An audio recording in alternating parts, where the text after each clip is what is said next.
देखिए स्टूडेंट, अब तुम्हारी एक्सरसाइज का पहला क्वेश्चन 1B एक्सरसाइज का पहला क्वेश्चन क्या बोल रहा है? कह रहा है show that a group of even order has an element of order 2। Has an element of order 2 का मतलब है एटलीस्ट एक एलिमेंट मिलेगा जिसका ऑर्डर 2 होगा। तो देखिए शो करना है ग्रुप ऑफ इवन ऑर्डर।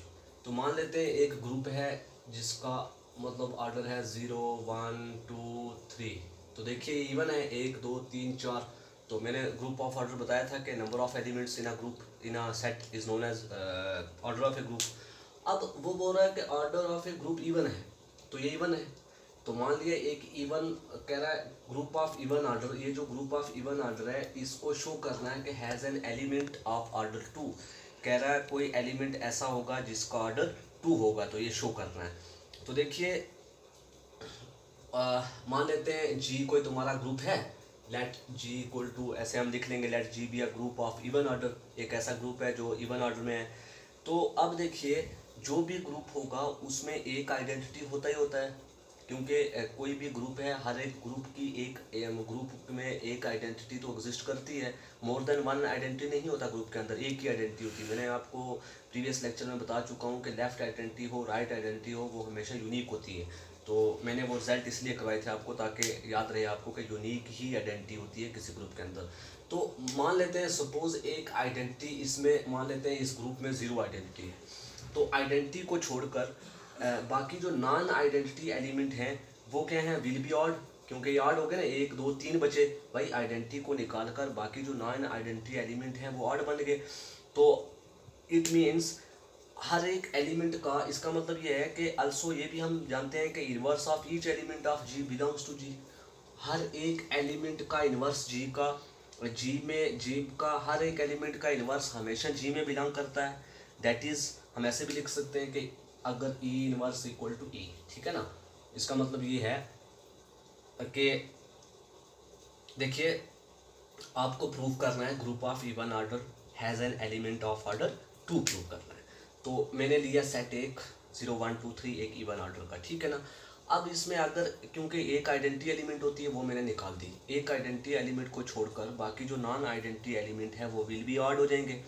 तो हर एक एलिमेंट जी का, जी के एलिमेंट का इन्वर्स भी एग्जिस्ट करेगा और वो भी जी में से ही होगा। तो और आप और हाँ और तो इट मीन्स कि कुछ उसमें जो नॉन आइडेंटिटी एलिमेंट होंगे उनके पेयर इस तरीके से बनेंगे कि अगर सपोज मैंने इनका, जब अगर मैं इस चीज़ का कंपोजिशन टेबल ड्रा करूँगा तो कंपोजिशन टेबल ड्रा करने से मुझे एक मतलब इस तरीके से पेयरिंग मिलती जाएंगी 1 3 सपोज 2 3 इस तरीके से पेयरिंग मिलती जाएगी, ठीक है ना। तो पेयरिंग मिलती जाएगी लेकिन एक पेयर ऐसा होगा जिस पे अगर सपोज 3 लिया मैंने, ठीक है, सपोज मान लेते 3 पे 3 ही आ रहा है। तो एक पेयर ऐसा होगा उसमें जो खुद अपने मतलब एक होगा ही होगा, ठीक है ना। आफ्टर पेयरिंग इन सच नॉन आइडेंटिटी, ये जो नॉन आइडेंटिटी एलिमेंट है इनकी जब मैं पेयरिंग करूँगा फॉर विच मान लेते हैं ये एक्स एलिमेंट, इनको मान लेते हैं एक्स है, ठीक है ना। इस तरीके से पेयरिंग करनी है ताकि ये जो एलिमेंट हैं ये अलग अलग हो, मतलब 2 is not equal to 3 4 is not equal to 2। तो इस तरीके से नॉन पेयरिंग की जब मैं नॉन आइडेंटिटी की पेयरिंग करूँगा तो हमें कम से कम एक ऐसा एलिमेंट मिलेगा जी के अंदर कि सच दैट उस एलिमेंट का इनवर्स उस एलिमेंट के बराबर होगा। तो देखिए जैसे इस पेयरिंग का मतलब क्या है, 1 का इनवर्स 3 है, 2 का इनवर्स 3 है, 4 का इनवर्स 2 है। लेकिन पेयरिंग करते करते एक पेयर हमें ज़रूर ऐसा मिलेगा जहाँ पे उस एलिमेंट का इन्वर्स वो एलिमेंट खुद होगा, ठीक है ना। अगर सपोज 1 है तो उसका इन्वर्स 1 होगा, 3 है तो उसका इन्वर्स 3 होगा। एक हमें ज़रूर एटलीस्ट एक ज़रूर मिलता है, ठीक है ना। आप कंपोजिशन टेबल को टेबल आपको समझाया हुआ वहाँ से आप देख सकते हैं कि जब भी हम किसी नॉन आइडेंटिटी मतलब आइडेंटिटी को छोड़कर, क्योंकि आइडेंटिटी को छोड़कर मैं नॉन आइडेंटिटी की बात कर रहा हूँ, ठीक है ना। जब भी कभी नॉन आइडेंटिटी की पेयरिंग करते हैं तो उसमें से एक एलिमेंट ज़रूर ऐसा मिलता है हमें जिसका इनवर्स उस एलिमेंट के बराबर होता है। तो वो मुझे सपोज मिल गया कम से कम एटलीस्ट 1 एलिमेंट जी के अंदर ऐसा मिलेगा मतलब लेकिन वो ये याद रखना वो नॉन आइडेंटिटी होना चाहिए, आइडेंटिटी नहीं होना चाहिए, क्योंकि आइडेंटिटी में कई बार आइडेंटिटी एलिमेंट का इन्वर्स वो खुद होता है, ठीक है ना। लेकिन मैं नॉन आइडेंटिटी की बात कर रहा हूँ। नॉन आइडेंटिटी में उस ग्रुप के अंदर जो नॉन आइडेंटिटी एलिमेंट होंगे उनमें से एक एलिमेंट ऐसा ज़रूर मिलेगा मुझे जिसका इन्वर्स वो एलिमेंट खुद होता है। तो सपोज मुझे मिल गया ये, ठीक है। अब यहाँ से अगर मैं इस पर बाइनरी ऑपरेशन डिफाइन करूँ, मतलब ए को मल्टीप्लाई कर दूँ इधर भी और इधर भी मल्टीप्लाई कर दूं, तो देखिए क्या मिलता है, ए और ए क्या हो जाएगा, ए की पावर 2 हो जाएगी अगर सपोज मैं मल्टीप्लाई कर रहा हूँ तो, क्योंकि मल्टीप्लाई ही करना पड़ेगा तभी पावर होंगी। अब ए इनवर्स इंटू ए, मैंने आपको रिजल्ट बताया था कि ए इनवर्स ए किसके बराबर होता है, ई के बराबर होता है। तो ए की पावर 2 इक्वल टू ई आ गया। तो दिस इम्प्लाइज, जैसे कि मैं लिखता हूँ कि ए की power n equal to e, तो इसका मतलब ये है कि order of a equal to क्या है, एन। तो सिमिलरली अगर a की पावर 2 इक्वल टू ई है तो this implies order of a कितना आ गया, 2। तो यही हमने प्रूव करना था कि group of even order has an element of order 2, कि कोई भी इवन ऑर्डर इवन नंबर लो, उस कोई भी ग्रुप ऑफ इवन नंबर लो उसका ऑर्डर 2 होना चाहिए।